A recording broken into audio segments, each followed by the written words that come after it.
Good evening, and welcome to Socrates Garrett Live. We're coming to you from Jackson, Mississippi. We're coming to you out of our own studios that are owned and operated by African Americans. We Believe Broadcasting Network. We are being seen on Roku TV, on Apple TV, Amazon.com. You will find us on Facebook, We Believe's Facebook page, my personal Facebook page, and Culture Coffee's Facebook page. We have to get the message out. We have to control our own narrative. To the extent that we allow others to tell our stories and chronicle our history is to our own demise. And that's why we were written out of the history books in the very, very beginning. And so we need this studio. We need the opportunity to share with a listening audience of all races all over the world. It's critically important. Mississippi, the heart of the Deep South, the state that is redder than the brightest red. We still have an opportunity to change the world from Mississippi. The 500 Spartans. We still have the opportunity to solve the problems and bring the races together and build an economy that benefits all. We can do that right here in Mississippi, which many have described as ground zero. It's ground zero for many, many reasons.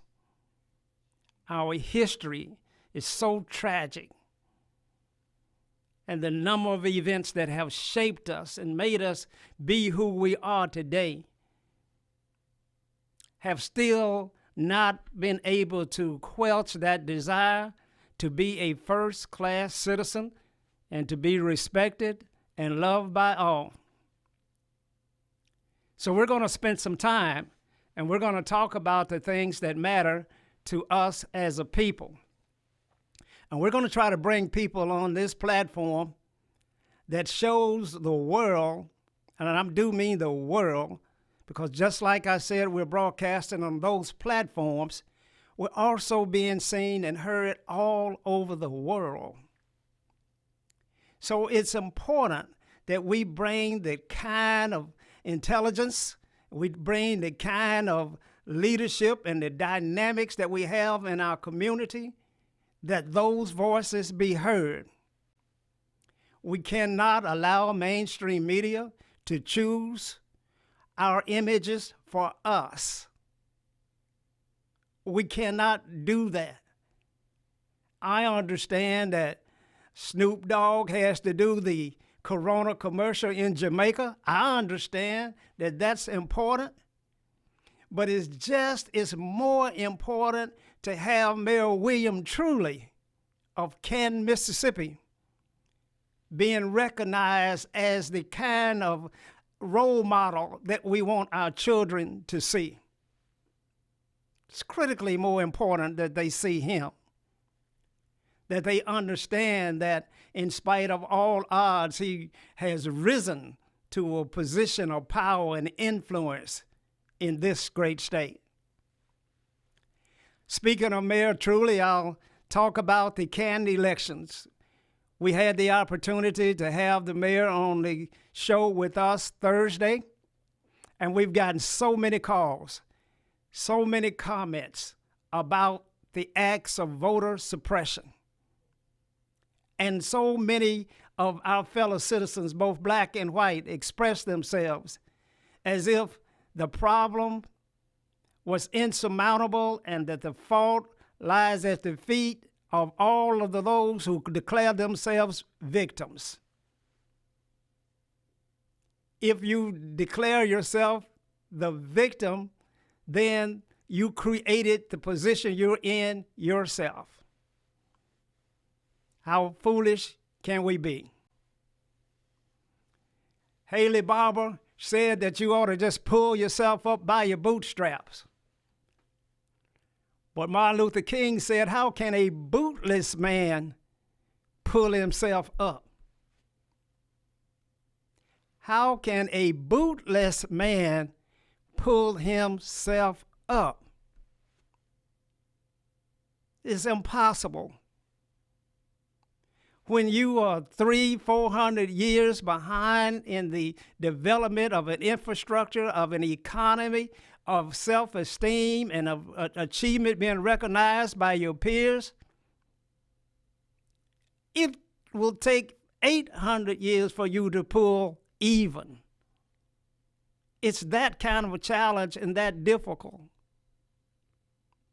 And it's almost impossible. But it's not. We have proven time and time again that we will rise above all obstacles, all challenges, and we will achieve. We will work harder, we will outwork those and anybody else, and we will achieve and we will be recognized. And we got to use this platform to promote that. We cannot depend on mainstream media to do that for us. Let me give you a little example. Back on March 17th, we had an ice storm in Jackson, Mississippi. And all of the infrastructure, the streets, the water lines, the sewer lines, the highways were all inoperable. The city was shut down. Citizens all over the city didn't have water to flush their commodes. We were cast into a third world country overnight. And yet, the African Americans rose to the occasion to deliver water, to provide tanker services so that folk could come and get water so they could just flush their commodes. The African American City Council and city leaderships and the mayor's office sprung into action, providing revenues and calling out the challenge for those of us with the abilities and capacity to help our fellow citizens should do so. Socrates Garrett Enterprises, a 38-year-old company right here in Jackson, Mississippi. We got the call to see if we had tankers that we could provide tanker services to the citizens of Jackson so that they would have flush in water, the ability to flush their commodes. We put tankers in the street the next day with ice on the ground. We had to thaw out the tanker itself. We had to find a fire hydrant in the neighboring city of Clinton that had water. We had to take that water with ice on the ground, pump it into a tanker, and move it into the African American community. And the lines were miles long.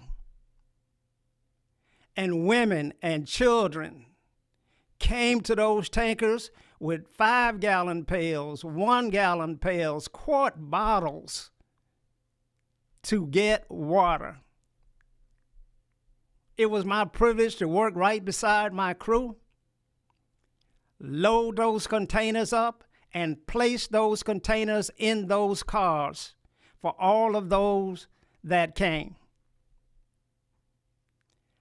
Women and children did not have to get out of the car to try to get their containers filled. We filled them for them and put it back in their car and wish them good luck and come back as soon as you can. Then came the national media.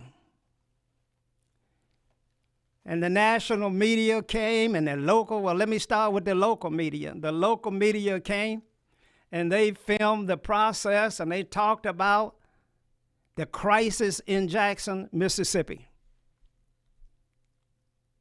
Not one time, till this day, did WLBT, WJTV, WAPT, MBN, PBS, not one time did either one of those broadcasting networks say a word about the work that was done by African American companies. Not once did they say Socrates, Garrett Enterprise, a local minority-owned company, is providing flushable water to the citizens during this crisis. Not once did they say that. They would show the tankers and they would show the men working, but they would never show the logo of an African American owned company providing that service. And what gets me about that is that all of the anchor reporters on all of the TV networks in the local marketplace are African Americans that I know personally. I know them personally. And they did not call my name. Not one time. But when the national media arrived, finally, days later, when the National Guard got here,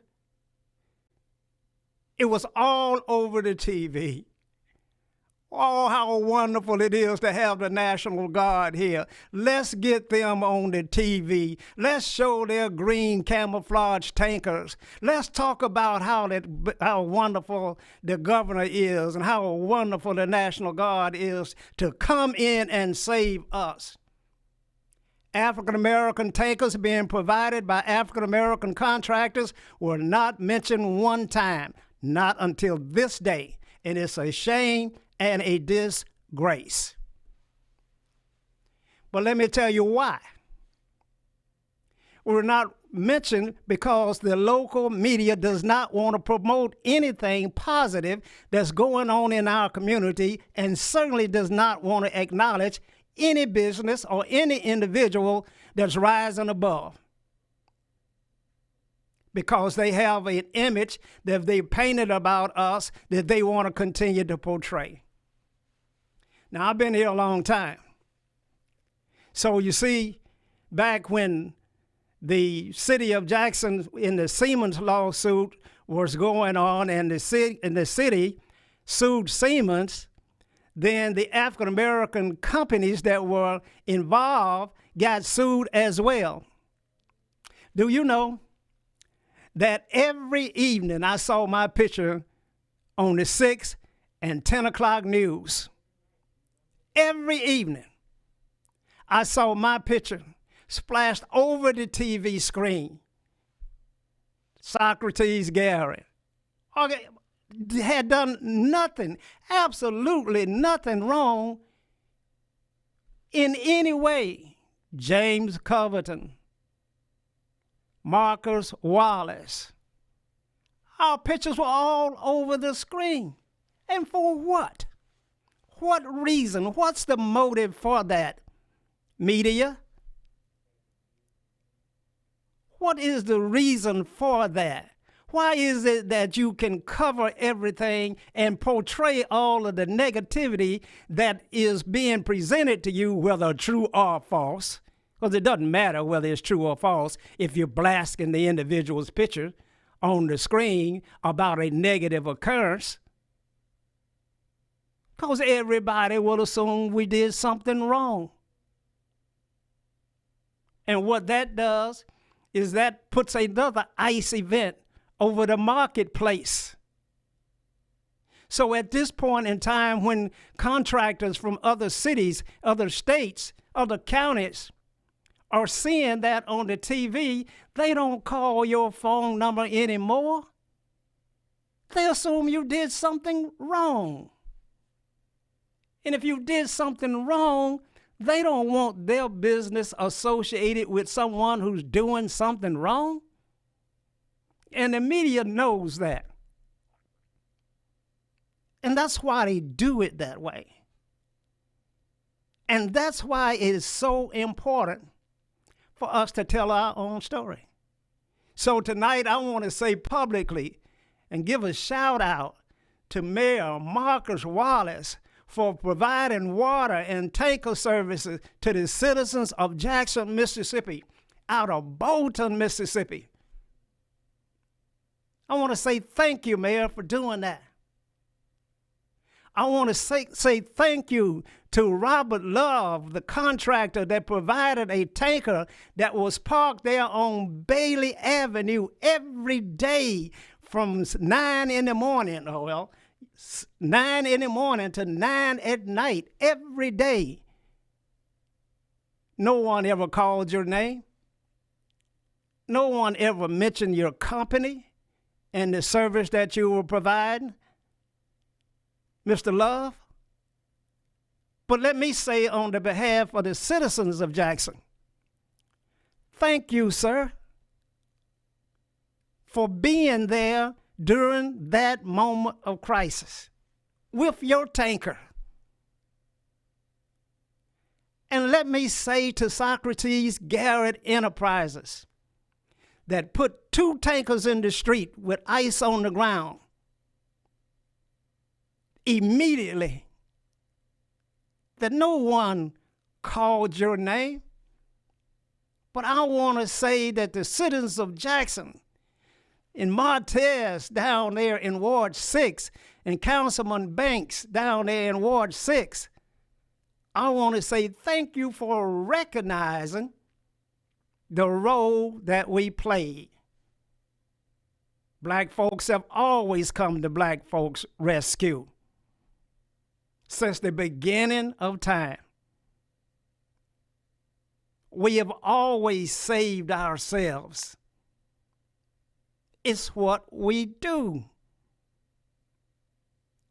We remember back in the days that when we were farming, and if you had someone who lost their home or their barn, the community went and helped them rebuild and reshape. They weren't allowed to suffer along without. If we finished gathering all of the crops before they did, we went and helped them. It's how we survived. It's how African Americans were able to band together and pull themselves through the economic depressions. It's how we survived. Times have always been hard for us.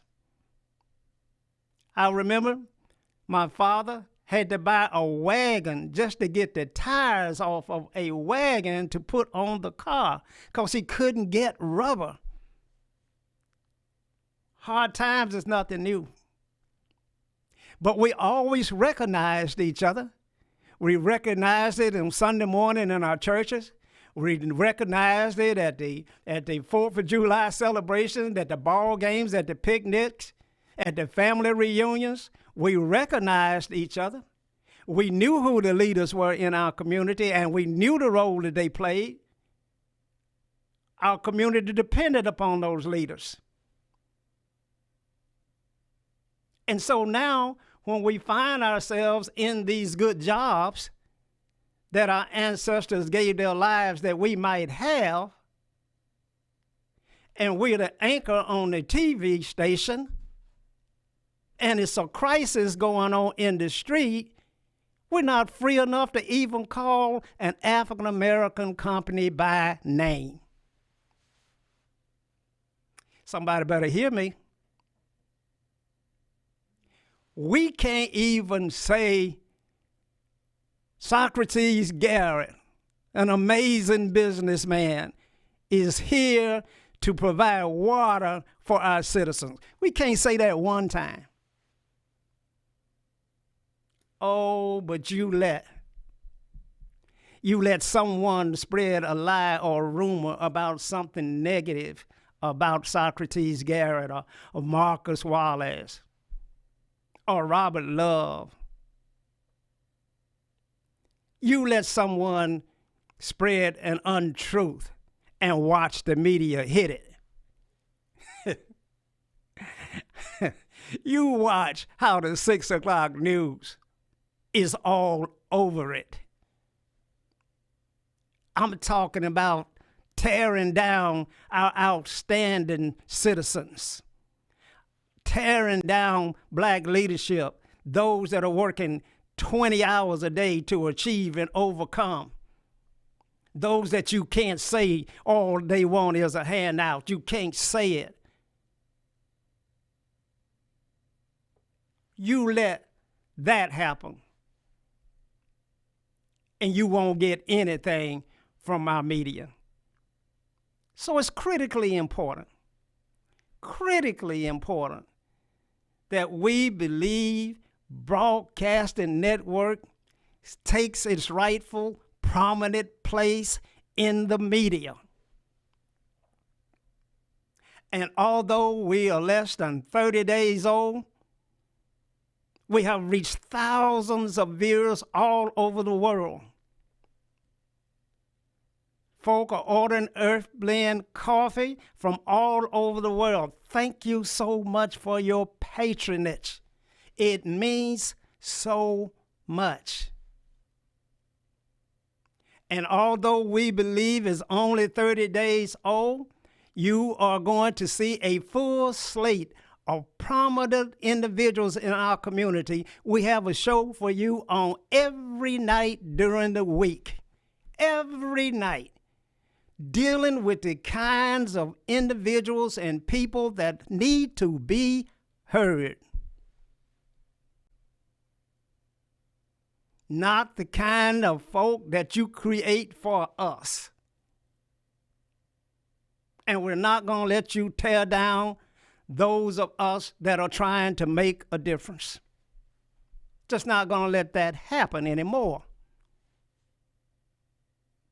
We're not going to sit idly by and watch that happen. Watch you destroy those that are breaking their hearts and their homes every day, trying to build an economy, trying to hire our people, trying to be a role model, trying to provide jobs. We're not going to let you do that. I'm reminded of Martin Luther King's letter from the Birmingham jail.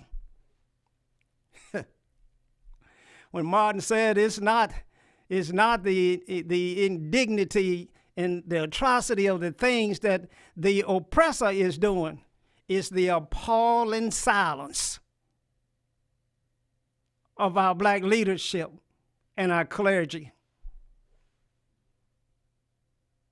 It's the appalling silence in our community when we allow that to happen.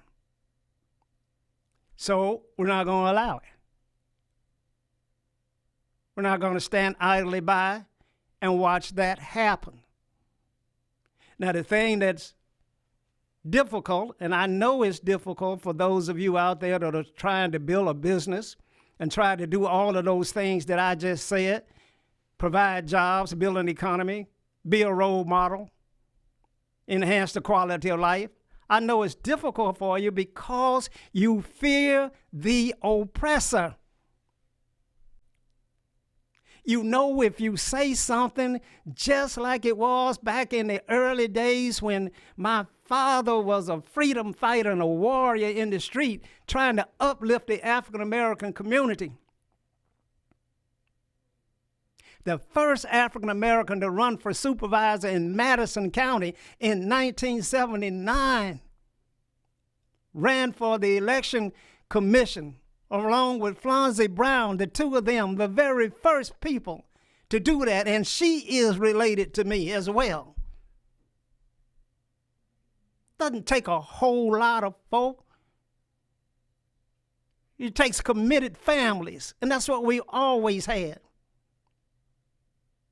And so we have individuals that have always stood there for us against all odds. And so, to my point, to those of you that are fearing the oppressor because he may take something from you, I understand. Because as I was saying, my father, on one hand, was an advocate and a freedom fighter and a warrior for his people. My mother was teaching school in the same household. She was trying to hold on to a public job, which it was made perfectly clear that if she participated in any activity to do anything with civil rights, she would be fired from her job. And she begged my father, please don't make me lose my job. We need to feed our 8 children.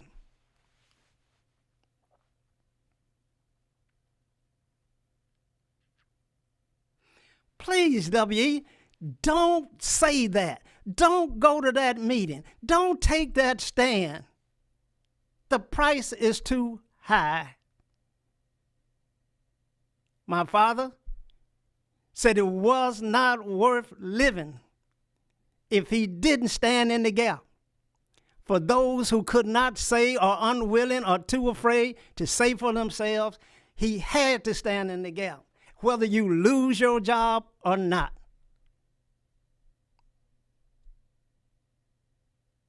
And so I understand. I understand that a businessman can't say much about what's going on in contracting in various agencies and entities across the city and across the state and across the world. I understand you fear that if you do that, you won't get any work, and the crumbs that you're getting right now, you're going to lose. You're going to be blackballed. And that's why I've always said and always advocated and always told everyone that the African American community cannot rise, cannot pull itself up because it's bootless. It cannot pull itself up until we achieve political power, until African Americans are empowered through the vote. Once we are empowered through the vote, which we fought for in 1964 in the Voting Rights Act, and when we talk about what's going on in Canada and voter suppression, we're talking about the same thing. We're talking about the denial of empowerment of our folk through the election of African American leaderships who will then provide a level, fair playing field for African American economy. We have to win that war. We have to support Stacey Abrams in Georgia. We have to support everybody that's on the front line, that's fighting for African Americans to be empowered in the political office. Why? Because after that comes an economy. As Maynard Jackson showed it and demonstrated for us in Atlanta. After that, we grow businesses. After that, you can begin to have a voice. You can say something. Now, funny, trivial enough, we run into some impasse here because we've been successful now in pushing the African American political agenda and empowering our folk, putting them in place, putting our quarterbacks in the game. A politician is a quarterback. He doesn't call the play. He gets the play sent in from the coach and from the owners. We citizens are the owners. We send the plays that the quarterback is supposed to run. And what play do we want them to run? What have we told them time and time again, day in and day out? We've told them that we gotta create an economy in the African American community, that there has to be a contract with the black business community. We've told them that every contract that comes across your desk has to be reviewed and made certain that African American participation is there, and when we can have a African American prime, that we afford them the opportunity to do so. That's the contract we gotta have. That's the contract that the owners are sending to the quarterback. Now, in today's environment, unfortunately, the quarterback is running an audible. The quarterback is running some plays that we didn't send.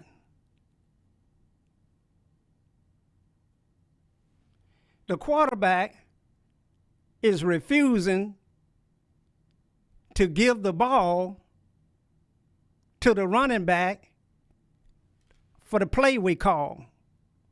He just doesn't do it. Now, unfortunately, we're having too much of that. And now, as Senator John Horn said at a local event and strategy in New Horizon Church, that African Americans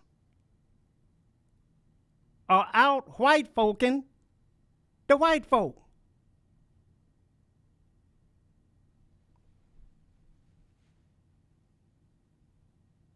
African Americans are out white folking the white folk. When we didn't get any contracts for goods and services under white leadership. Now, we're not getting it under black leadership. Well, it hurts me deeper. The wound is much more devastating to be hurt by my own race. That hurts me. That hurts me a lot. That hurts me much more than the denial of opportunity from white Republicans. I always knew that that battle had to be fought. And the thing about that battle is that it's not really personal. It's not really because I'm black when it comes to white Republicans. It's about them not wanting to share their way of life. They don't want me to have the quality of life that they enjoy every day. I guess they think that the pie is so small that if I get a slice of it, that one of their grandchildren may not have a head start. So they fight with everything that they have to make sure that we continue to get less than 1% of contracts for goods and services out of the state government in Mississippi. They won't let that happen. Now, that doesn't hurt me as much as being denied an opportunity as the Hinds County Board of Supervisors, where 5 African Americans sit on the board. And when we had the pandemic that was first hit in our communities,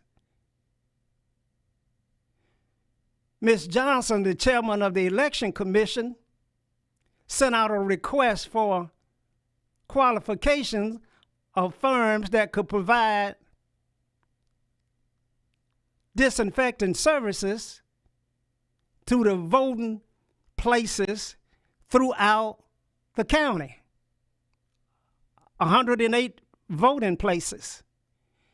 She wanted firms that could provide disinfectant and disinfecting service and maintain the facility, clean it before, clean it after, man it during the election cycle, make sure it was wiped down, sprayed down, and kept mitigating that virus so folk could come in a safe environment and vote. She selected several African American firms. One of those firms that she selected was Socrates, Garrett Enterprises. Many of you might remember the commercial that I made that we ran on TV about the service we provide in mitigating this virus. She saw that commercial. She then selected us to provide that service at the voting places on election day at 108 voting places. Negotiated the price and provided the contract or written contract to us, and then she submitted it to the Hinds County Board of Supervisors. Imagine what happened then. The Hinds County Board of Supervisors, specifically Robert Graham, Credell Calhoun, and David Archie, 3 African-American members of the Board of Supervisors, decided that they didn't want Socrates Garrett Enterprises to be awarded that contract for those goods and services, and went into a meeting, closed session, and scratched through what Ms. Johnson had already procured and wrote in other businesses and deleted all contracts to Socrates Garrett Enterprises. You hear me, don't you? Deleted the name of a prominent African-American firm in this city that's advertising on national TV that he can provide that service. They struck through that company's name and rejected the award. And made awards to firms that Ms. Johnson had not even solicited from, nor validated, nor verified that they had the capacity to do that. And she objected. And she hired an attorney, Attorney Brent Hazard, to represent the Election Commission in a fight with the Board of Supervisors on the award of contracts from money that she had written and received from a grant. Was not even Hinds County money. Y'all listening? You hear me? Now, when they took the contract and awarded it to various people, and I hope they awarded it to some African Americans, I don't know. I hope that they didn't do what the city did 5, 6, 8 years ago when they took a contract from Socrates Garrett Enterprises and awarded it to a white female company out of Philadelphia, Mississippi, to haul biosolids in the city of Jackson. I hope they didn't do that, but it won't surprise me because I've seen it before.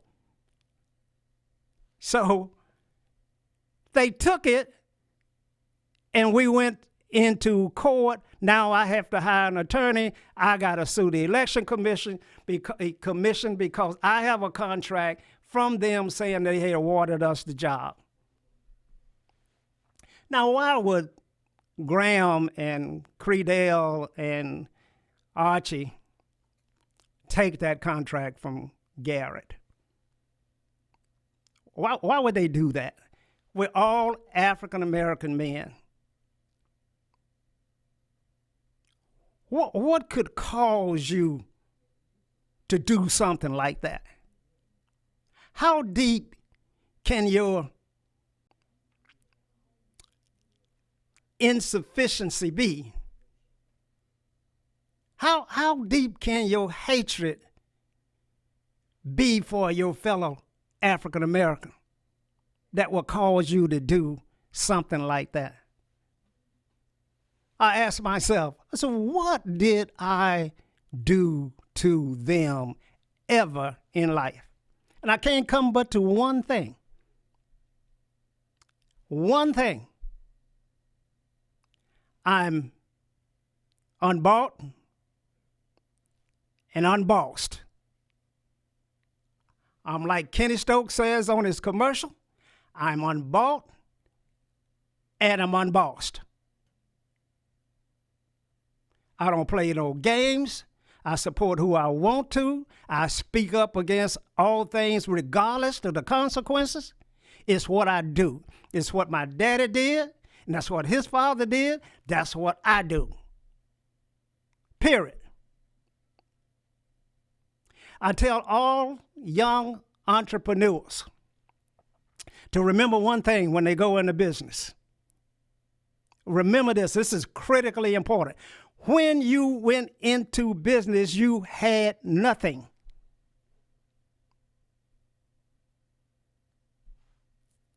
Because you didn't inherit one.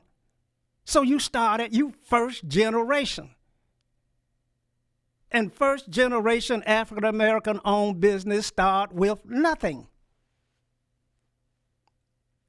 So if you started with nothing, if Socrates Garrett and Socrates Garrett Enterprises started with nothing, and you take all the contracts and opportunities away from him, and you return him back to having nothing, what have I lost? Nothing. Some of my most memories are based upon the days when we had nothing. As a family,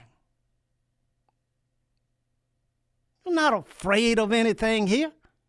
We're not afraid of being blackballed. We're not afraid about some small-minded individuals to find themselves in some position of power to do crazy things like blackball another African-American owned business.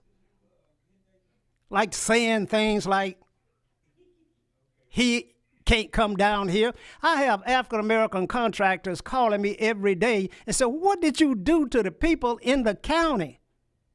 Nothing. What could I do to them? Nothing. Well, what is their problem?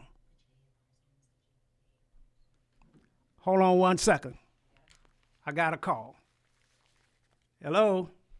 Caller, you on air.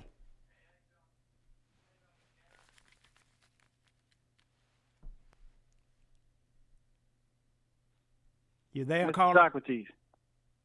Yeah, I'm here. I really love what you're talking about. I think it's important that I can't get the volume engineer on the headset. Can you hear me? So I'm going to let you test the headset on the caller, and I can continue. Hello? Yeah. Can you hear me? What did I do? What could I have done to them to deserve that treatment? And for those business people that are listening, it won't be just me. God has blessed me. I got 40 years in business. Loved every day of it. Enjoying it now. Can't wait for the sun to come up in the morning. Love the game of reward and risk. I thrive on that. love it. So there's nothing you can do to me. But what we got to do is we got to make absolutely certain that this kind of foolishness and shenanigans stop. And it's got to stop right now. Because we're going to call it out on every occurrence. If you, in a position of political power, are putting your foot on an African American business's neck, we're going to call it out. It hurts. It's a deeper scar. It sets the race back. We can't have that foolishness. I remember even Soldier's story. We can't have all that foolishness. We can't be shining. We got to be about the business. And so we're not going to tolerate that. So I hope my lawyer will be vigilant on this lawsuit and that we bring the county and the election commissioners to court. I hope we bring the nonprofit that awarded the grant in the first place, that had specific guidelines on how it was to be used. I hope we include them in the lawsuit. And this is what we got to do, people. The appalling silence is killing us. Now, we know that when you've been in this community as long as I have, you know everybody and you know everything. You know who's doing what games they're playing, and you know who they're playing them with. And so when you see the musical chairs that's being played out at the Hinds County Board of Supervisors, when you have 3 different county administrators in less than 6 months, you know that something is rotten in Denmark. You know when people abruptly resign,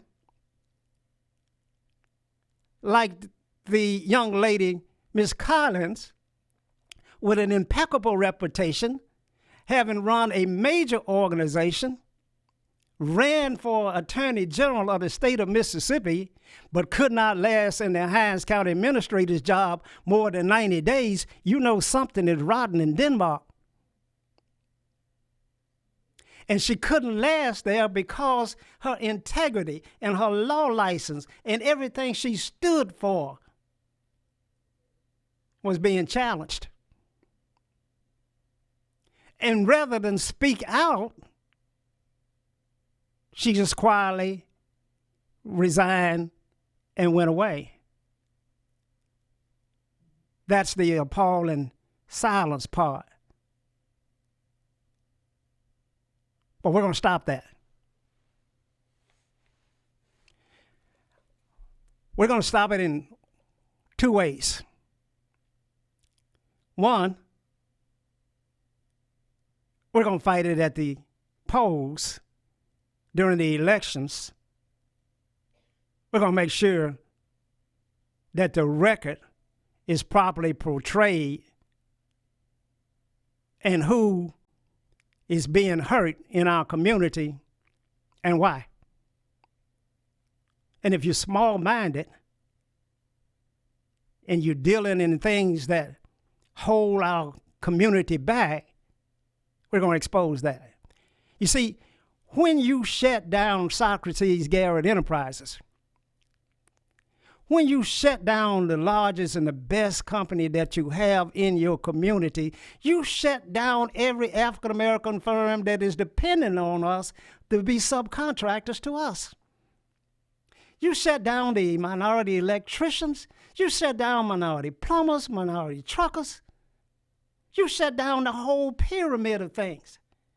When we're the only firm that has the bonding capacity of some $20 million right here in Hinds County, and when we don't get opportunities and when we're not working, you shut down the whole chain.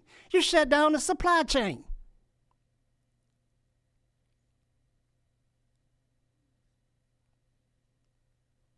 You're killing the community. One gets up and he reaches back and he helps and brings the other companies along. You support. You encourage. You send businesses to me. You don't tell businesses, don't come to me, don't fool with me. You can't do that.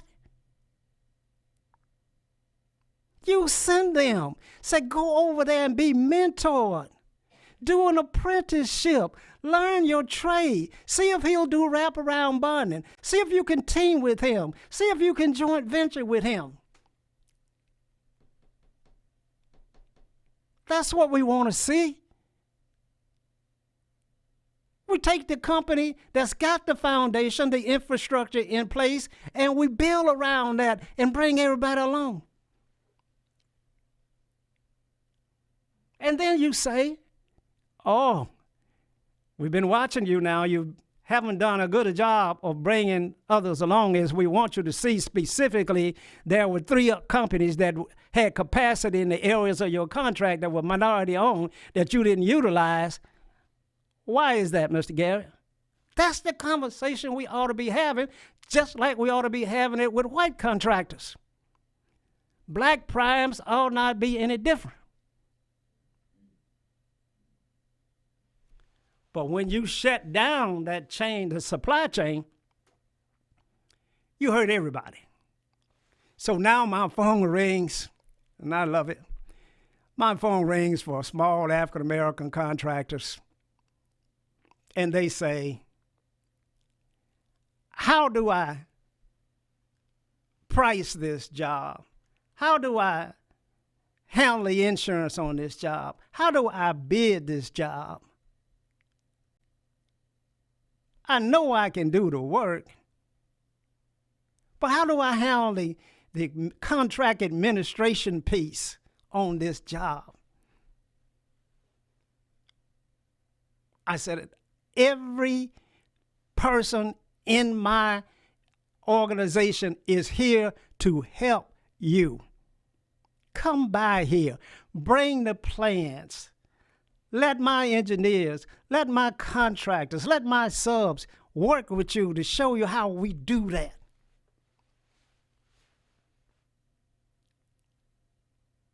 That's what I do. I don't say, oh, I don't like the way I was treated, so I'm not going to help anyone else. I'm not that crazy. I know that won't work.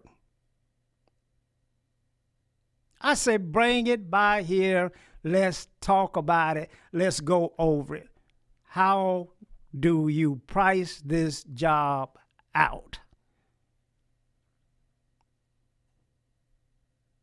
And call me if you get in trouble performing the work, and we'll bail you out.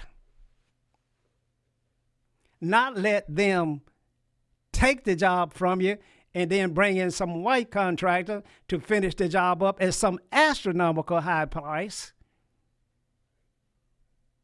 We will work with you to assist you through that part. So we're not gonna be silent about this anymore. We got some things going on down there in Hinds County that's got to stop.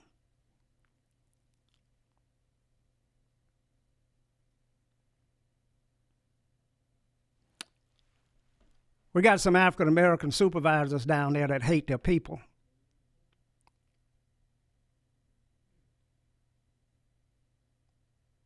And when you hate your people, you'll betray your people.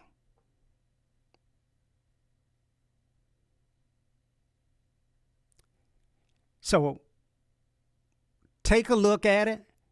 We're going to talk about it. We're going to bring example after example every time it occurs. It's just going to be like the 6 o'clock news. Let's talk about it. Let's put it out on the table. Let's get it out in the open. Let's see what the problem is. Let's see if you adhere to the contract with Black America. See if you're doing that. See if you're willing to do that. So we're going to stay with Hinds County for a while. And this show is being seen all over the world. And those African American supervisors that belong to the board, the supervisors all across the state of Mississippi, and every county has 5 supervisors, and there are 82 counties. So you know that there's 400 and some supervisors. You can't allow that to happen. You got to police your own organization. And you can't be silent. You got to speak out. You got to be heard. You got to make a difference. That's why we sent you down there. We're the owners. We're the citizens. We sent you. You're the quarterback. You run the plays that we sent. Now, if you don't like that, then you ought not be an elected official. You need to be over here sitting beside me as a entrepreneur. Well, you do whatever the hell you want to. You suffer the consequences. You do that at the bottom line. You either stay in business or you go out of business. Even then, if you don't have integrity and if you don't treat people right, you're not going to stay in business. That kind of attitude doesn't work anywhere, in no society, in no organization. We got to get this right, and I got to help you. It's my job. It appears to me that it's fallen in my lot to do what I'm doing.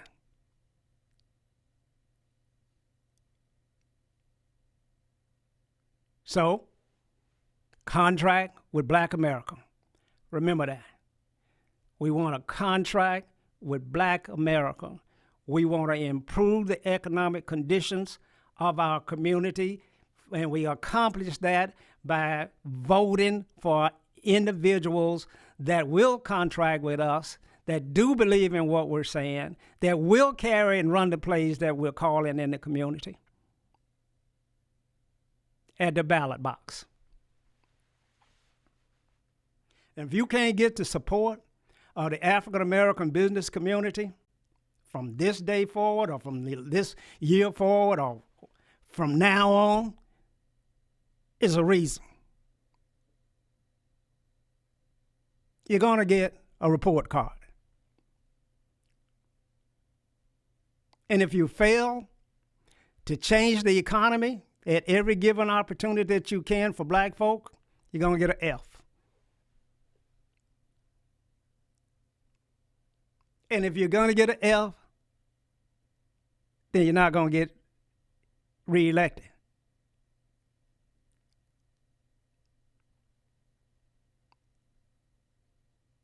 It's pretty simple. We're in this together. We got to love one another. We got to love on one another. We got to provide opportunities to one another. We got to grow together. We got to help each other. Got to support each other. And then, against all odds from the other side, from the oppression of those that have all of the good contracts for good and service that they don't want to give them up at all, then we're strong enough to fight them.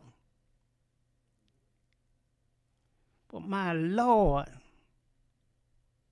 when I gotta fight my own folk, when I gotta fight with 3 members of the Board of Supervisors of Hinds County that are African American like me, when I got to fight with them I don't have much left to fight the Republicans with. All of my energy is being drained fighting my folk.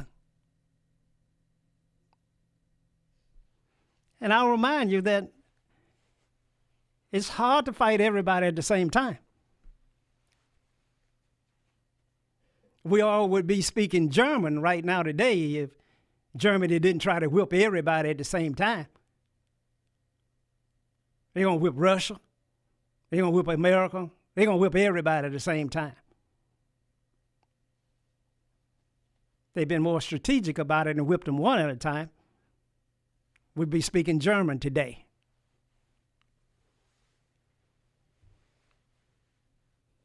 Lesson learned. So I don't fight everybody at the same time. So what am I going to do? I'm going to fight the fight against my folk.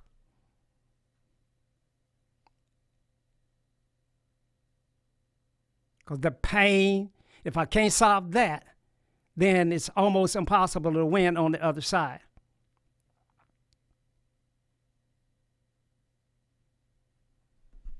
That's what I'm going to do.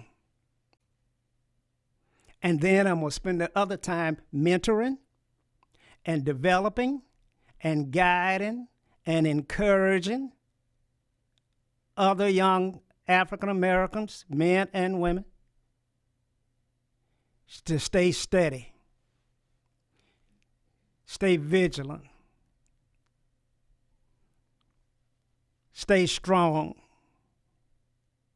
Remember that your dreams and your aspirations are personal to you.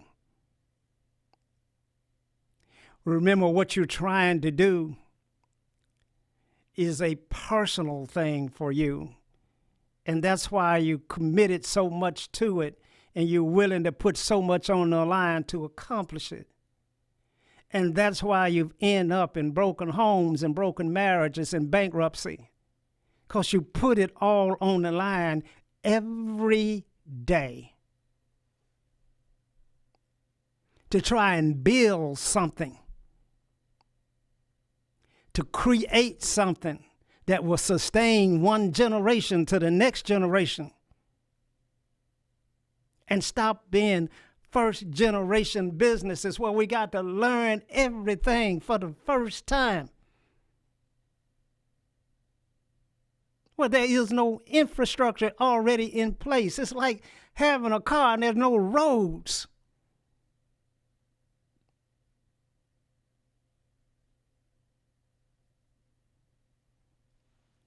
Stay vigilant, stay strong, because you're just one relationship away.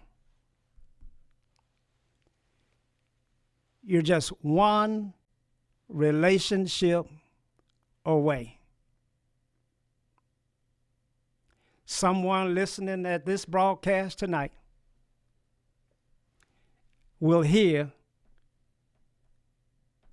this call. May not be for me, but they'll know someone in their communities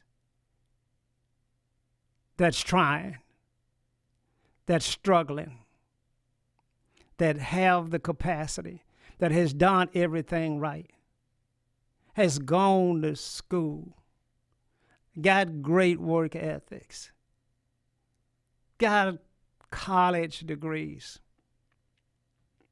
stayed drug-free, not been in the criminal justice system, just done everything by the book.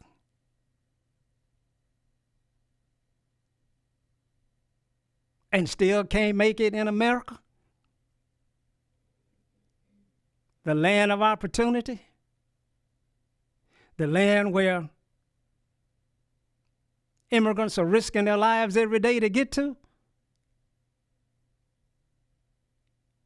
When you've done everything right and you're closing your doors, there's something wrong.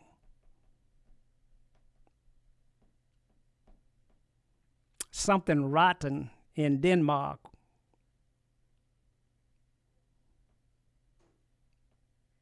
If your telephone is not ringing, when you're operating in a chocolate city, something's wrong.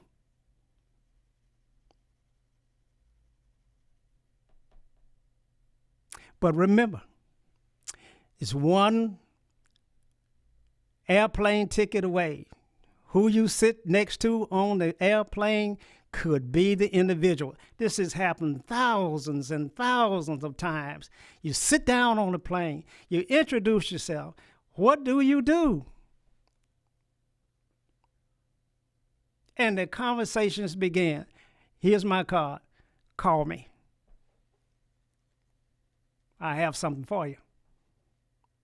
It happens time and time again. And it doesn't have to happen in the community. I said on the plane from a stranger.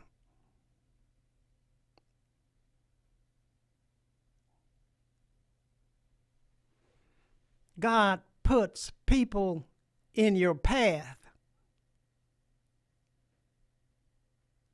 at the right time to change the circumstances and to make things work. I get the calls every day. We need you to come back to Puerto Rico, the Virgin Islands, Canada.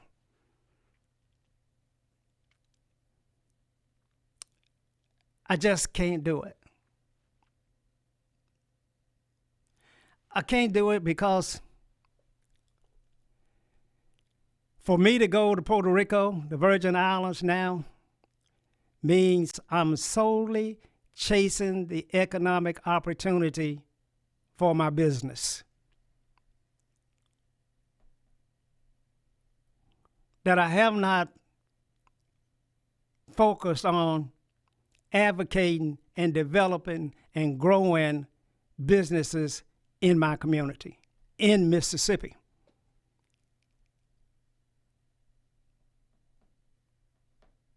I cannot do it. I can't run off to the Virgin Islands anymore to make money. I can't do it. Something pulling on me that says, this is your place. This is your war. This is the fight I want you to take.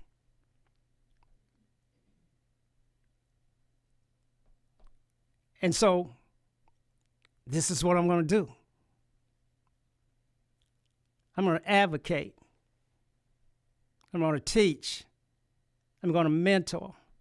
I'm going to encourage those to take advantage of the gains I've made.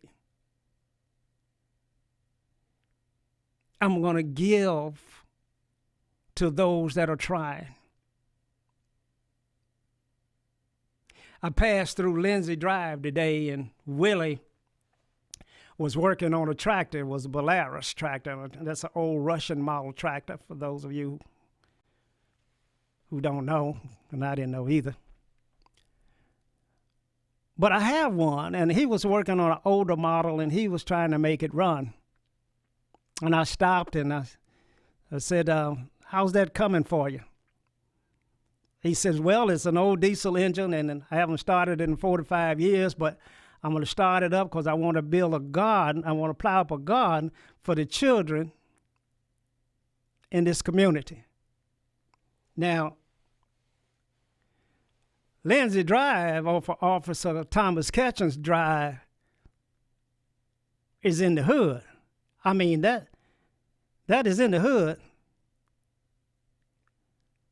And that is where poverty is visible.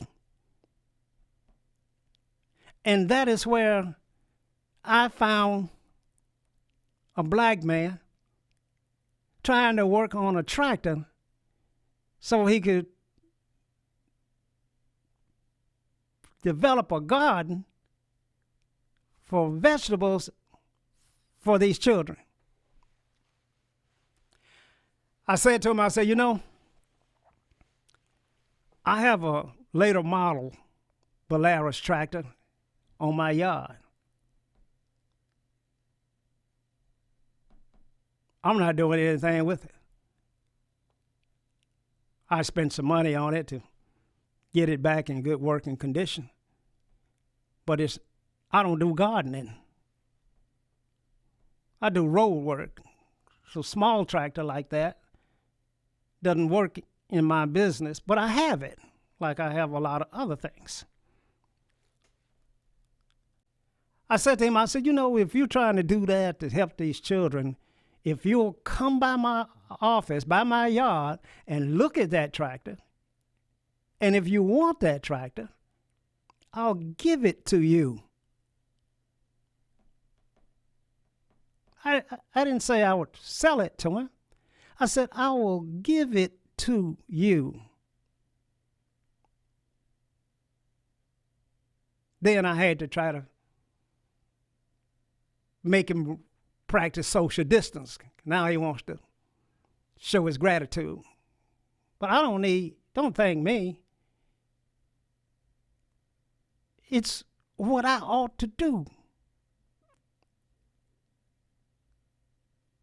And it's what I do all the time.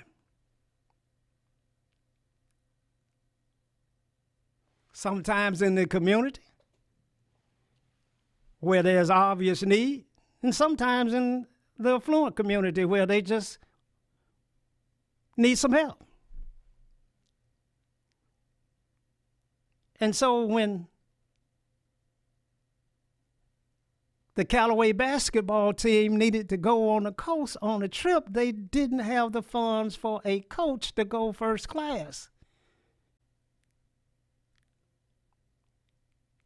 And when council person Lee said to me, Socrates, would you provide a coach for them to travel?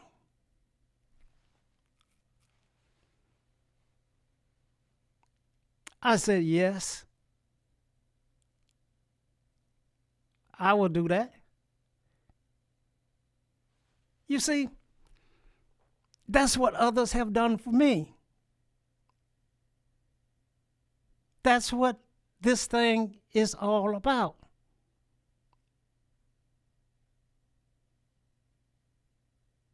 So let's get the word out. Let's turn this into economic jubilee. Let's get everybody on the same page, running the same play, singing the same hymn. Let's improve the economic conditions in the African American community. We do that through contracts. Contracts for goods and services. Let's don't put our knee on the neck of those that have fought the good fight, risen to a point where they have capacity to do work. Let's don't hate on them and block them. You see, every African American owned business in our community is not able to provide goods and services at the level that is required by our major economic engines like Jackson Public Schools, the city, the county, the airport authority, etc. They're not able to provide at that level. A smaller mom and pop shop, which don't carry the insurance requirements and have the infrastructure in place to provide contracts for goods and services to those engines. But here's what's criminal. And I want to use the word criminal. Any African American business with capacity in an African American majority city that is not being utilized to its fullest capacity is criminal. If they were able to create capacity and then they're not being utilized by our African American engines It's criminal. Period. It ought to be a crime. We ought to go to our legislators and say, introduce this bill. Turn this into law. That if you are in an African American majority city that has African American businesses that are not being fully utilized and they have capacity, it's a crime.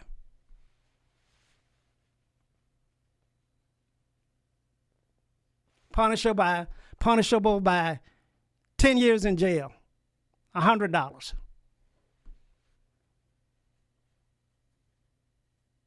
Introduce that, Senator Norwood, Representative Banks. Introduce that for me. Don't worry about it. People laughing at you. It will just highlight the fact that we got a problem. And something's got to be done. Create a new law. It doesn't apply to cities where the African American population is in the minority. It doesn't apply to them. Period. I mean, if you living in Flowood, the law doesn't apply to you. If you're living in Canton, the law applies to you. All throughout the Delta, Greenwood, Greenville, all through that black corridor, black businesses ought to be moving in there as fast as they can get in there, because all of the infrastructure work needs to be done by black contractors over there. All of the water lines, all of the roads, all of your tax dollars that are paying for services ought to be done by African American contractors.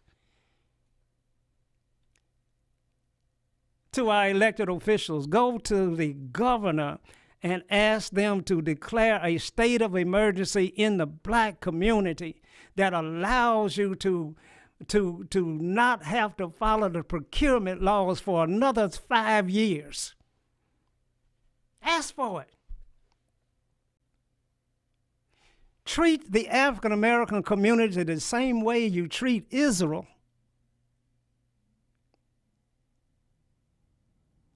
The same way you treat Baghdad.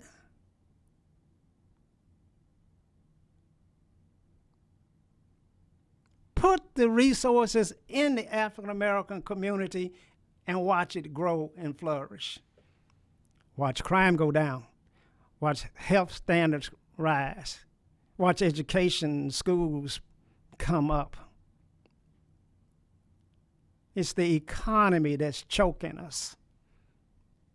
It's the lack of fuel.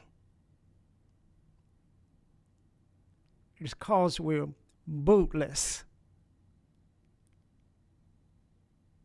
Even after having done everything right.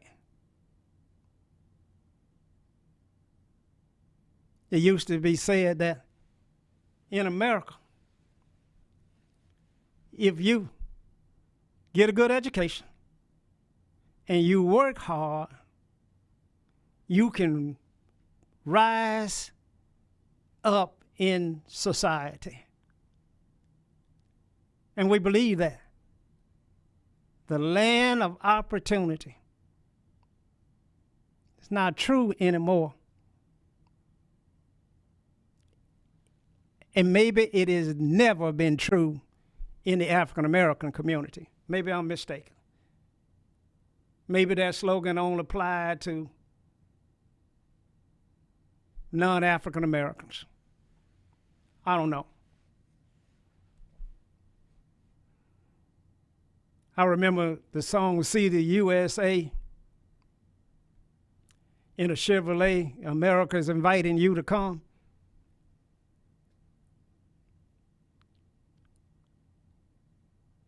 The land of promise and hope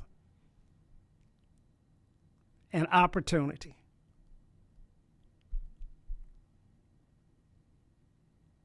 We got to make that come true for African Americans. And it can only, I'm sorry, to put the weight on the backs of our elected officials. But you asked for those jobs. You asked for them.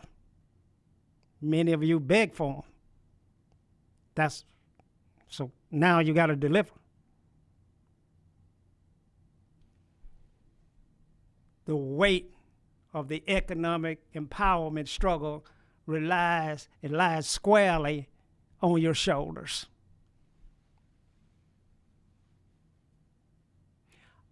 I want you to be just like me. Can't wait for the sun to come up so that you can get at it again.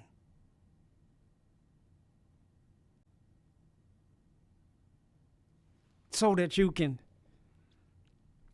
practice your craft, so that you can organize, so that you can utilize, so that you can build your folk.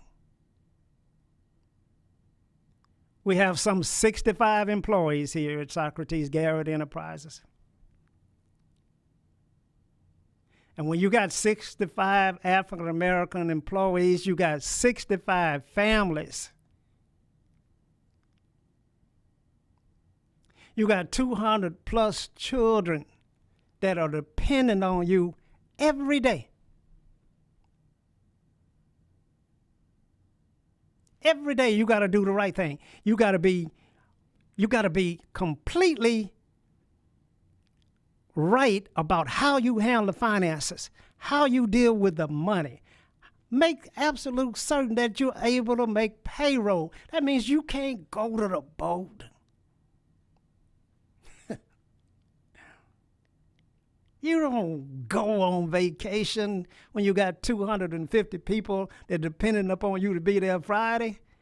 Because in the African American community, they get paid every week. They don't get paid every other week. They get paid every week, and they get advances on Wednesday.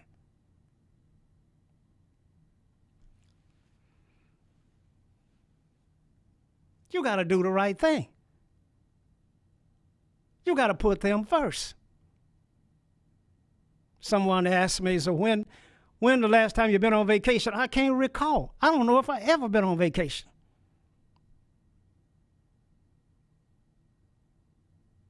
It doesn't matter because I enjoy what I do. And if I went somewhere, I can't wait to get back to do what I do. And that's beautiful. Now, on occasion, I have to be reminded that my dreams and aspirations are my dreams and my aspirations only, that those are not the dreams and aspirations of my family members. So they don't want to travel that path. They want to go on vacation, and they want to go on spring break, and they want to do that right now. They didn't tell me to stay home and work. So I can't push my dreams and aspiration off on them because it's personal to me. Because I wouldn't work this hard for your dreams and aspiration as I do mine. I'm guided by the principle that it will benefit all, but the struggle is lonely. And that's the way it is. Now, the key to this thing is get the right people in office. Let's fight voter suppression on every turn. Let's empower our people. Let's get the right leadership in place. Let's do a contract with Black America. Let's make absolutely certain that every opportunity is afforded to every African American owned business, period. Let's be intentional about it. Let's make it happen. Let's do business development. Let's mentor. Let's do apprenticeships. Let's do those things that is required to be successful. Let's recognize the entities that are doing a good job. Let's recognize the entities that are doing terrible things that got their knees on folks' neck, like Hinds County Board of Supervisors. Let's call it out. Send a shout out to Jackson Public Schools, reaching out to the African American business community on every opportunity, encouraging, saying we want you to bid. We support you. Try and bid for this. I get those calls. I recognize them for doing that, Superintendent Green and his staff down there, affording opportunities. And the opportunity is just the opportunity to bid. When you're a contractor like me, you can't be awarded a job based upon qualification. You got to bid. That means I'm bidding against Fountain Construction. I'm bidding against Yates Construction. I'm bidding against Hemp Hill. I'm bidding against Delta. I'm bidding against all of these white contractors. Head up. And I'm winning. And they'll testify to the quality of our work.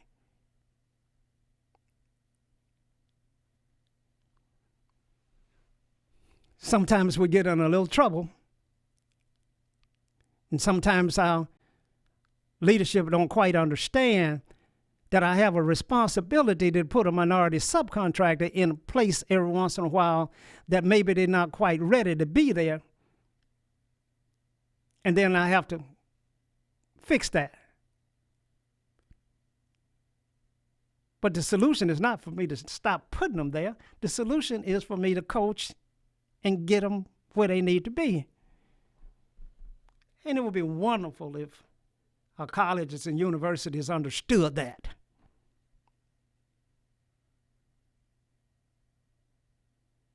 But when you don't understand it, it's hard for you to advocate it.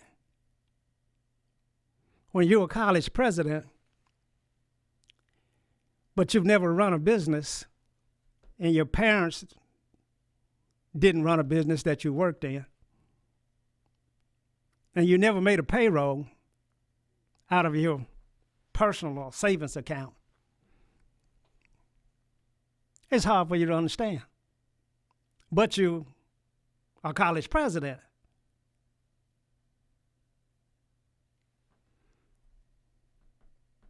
Go see, they don't teach business in school. There's no curriculum there for what really goes on out here. So it's difficult for you to understand why. Why would an African-American firm utilize an African-American subcontractor that's not quite ready? It's difficult for you to understand that. But you have to learn. It's development and empowerment of our folk.